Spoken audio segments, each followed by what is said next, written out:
I love the Papish.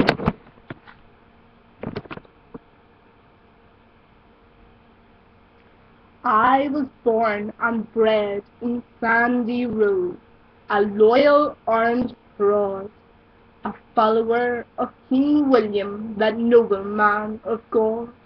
My motto no surrender, my flag the Union Jack, and every year I proudly walk to Tennessee and back.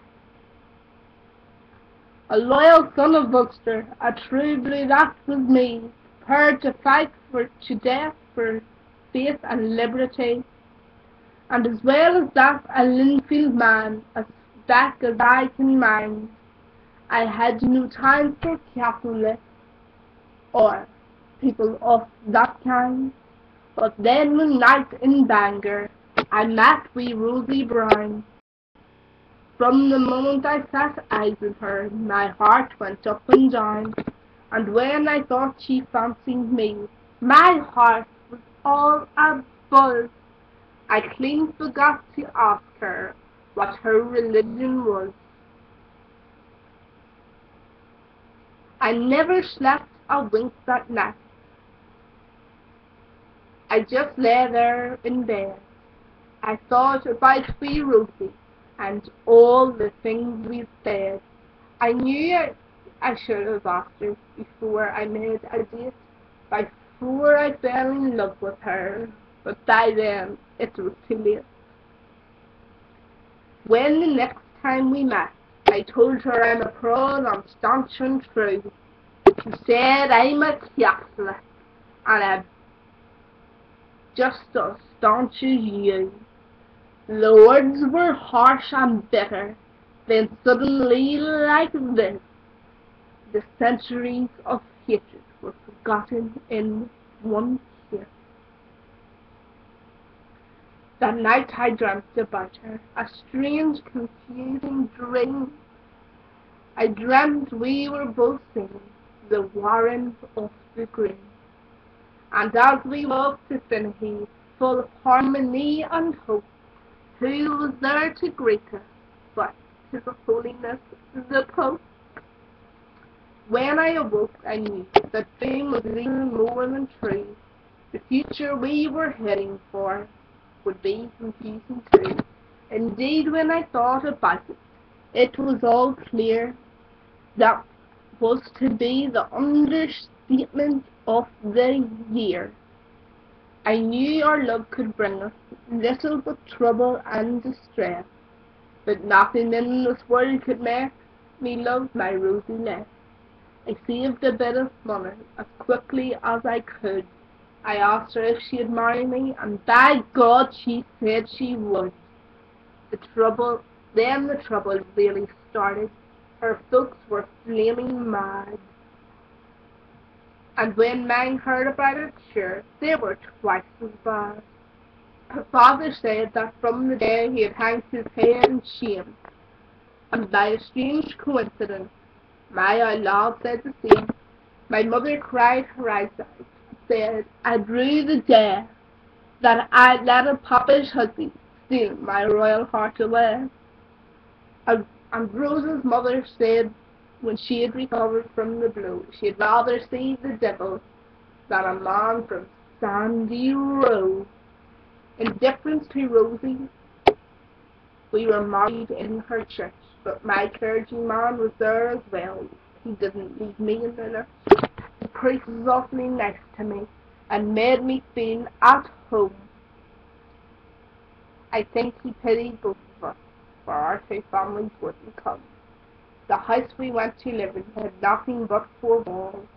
It was far from Sandy Road and further from the falls, and that's the way we wanted it, for both of us knew well that back among the ones we knew, our lives would just be hell.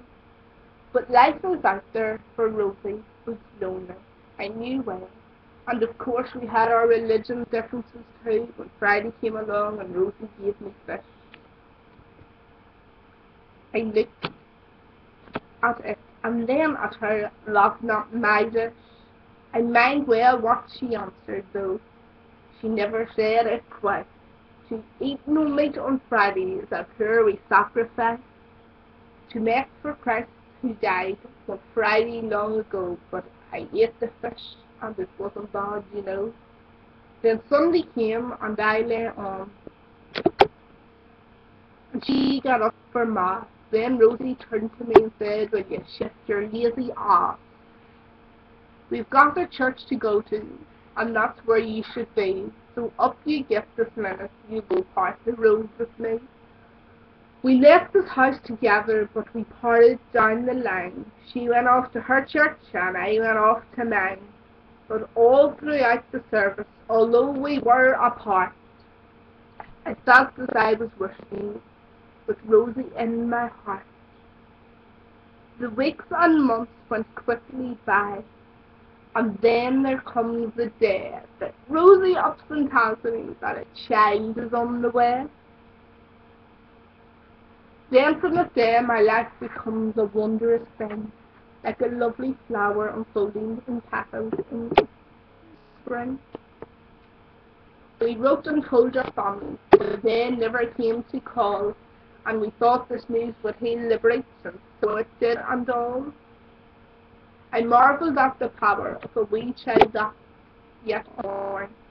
Ouch, but I was awful disillusioned when I found out why they came. It wasn't just to heal the breach or make it up again. Rosie's mother had come to say the child would be raised a Catholic, and mine had come to say it would be a Protestant like me. The rows before the wedding were surely meat and mine.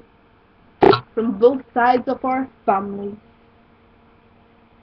compared to all the rumpus that was written about the child, from both sides of our families, threats and insults were heard.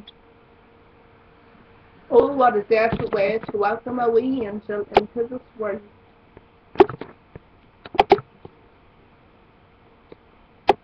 The child must be a Catholic. No, the child must be a fraud. But the last and powerful voice I heard was the mighty voice of God. When to its awful wisdom I had to hang my head. When Rosie's time had come at last, the child was born but dead.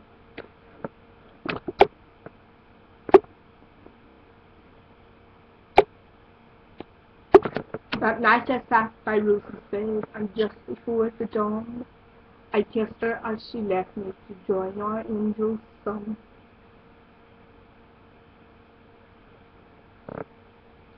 This orange heart was broken within these four bare walls.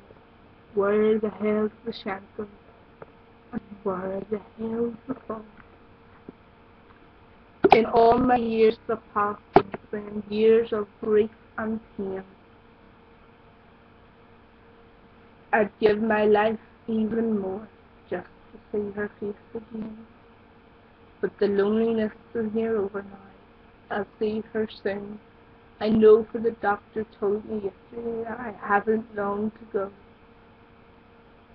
And when I go up yonder, they'll let me in, I hope. And when they ask me who I'm for, King Billy or the Pope, I'm going to take no chances. I'll answer loud and clear. I'm just a loyal Protestant who loves the Papish guy. But by one way or another, I'll think they'll let me through, and Rosie will be waiting there at our wee angel's house. And Rosie, then a little child will lead him, the Papish and the cross, up the golden steps of heaven into the house of God.